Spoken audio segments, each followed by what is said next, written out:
Before Spotify, before iTunes, before even YouTube, there was MP3, a tiny three-letter file extension that quietly launched a revolution. It was smaller than a floppy disk and deadlier than a lawsuit.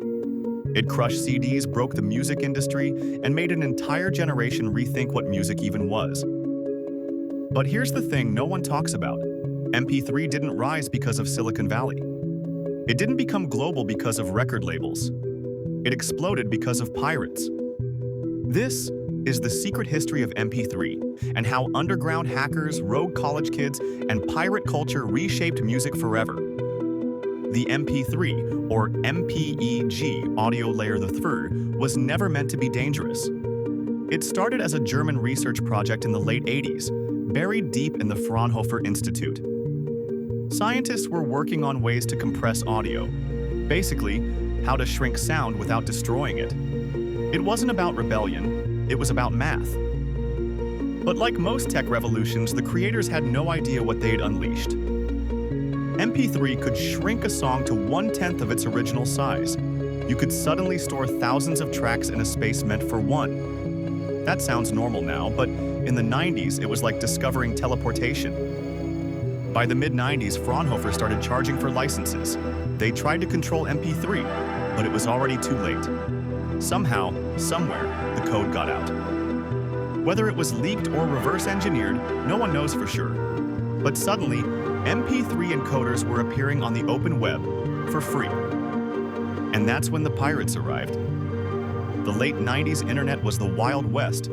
Dial-up modems screeched like tortured robots, and download speeds were measured in hours, not seconds. But even then, MP3s spread like wildfire. Why? Because music lovers were sick of paying $20 for a CD with one good song. So college kids, hobbyists, and hackers began ripping CDs and converting tracks into MP3s. They'd upload them to early forums, FTP servers, and eventually, Napster.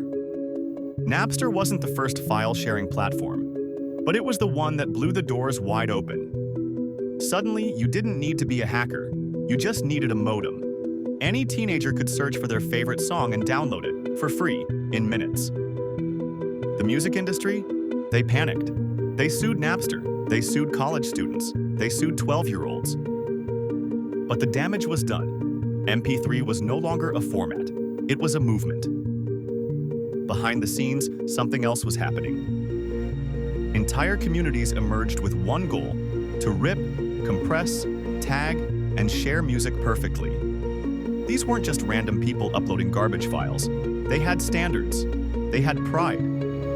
Groups like RNS, Ego, and IDC formed what was called the Scene, a secretive, organized network of digital pirates. They competed to be first, to rip an album before it dropped in stores, to encode it better than anyone else, to tag it flawlessly. If you downloaded music in the 2000s, chances are you listened to their work. They had their own rules, release formats, even internal wars. It was piracy, sure, but it was also craft. These underground groups shaped how music looked and sounded for an entire generation. They practically invented digital music culture.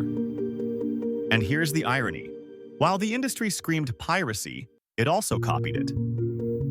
MP3 players, born from the demand pirates created. iTunes, built on the back of MP3 culture. Even Spotify's entire model, instant searchable access to music, was something Napster users experienced a decade earlier. The pirates showed what people really wanted: freedom, portability, control. Not jewel cases and DRM. Not overpriced CDs and regional lockouts. And the labels? They were too slow to adapt. By the time they embraced digital, Apple was calling the shots, and MP3 was the undisputed king. But nothing lasts forever. Today, MP3 is fading. Streaming is in, lossless audio is trending, and new formats are taking over. But the legacy of MP3 isn't technical, it's cultural. It showed us that a single file format in the hands of everyday people could challenge entire industries, that gatekeepers can be overthrown, that technology, once released, can never be fully controlled. The pirates didn't just steal music, They stole the future and gave it away. So next time you tap play on a streaming app, think back to those grainy MP3s, the sketchy downloads, the mislabeled tracks, the bad rips and golden finds.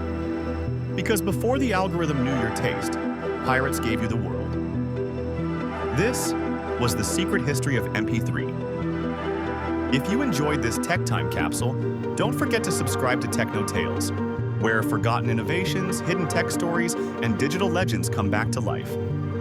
Hit that bell icon so you never miss a story that shaped the world without you even knowing it. Thanks for watching.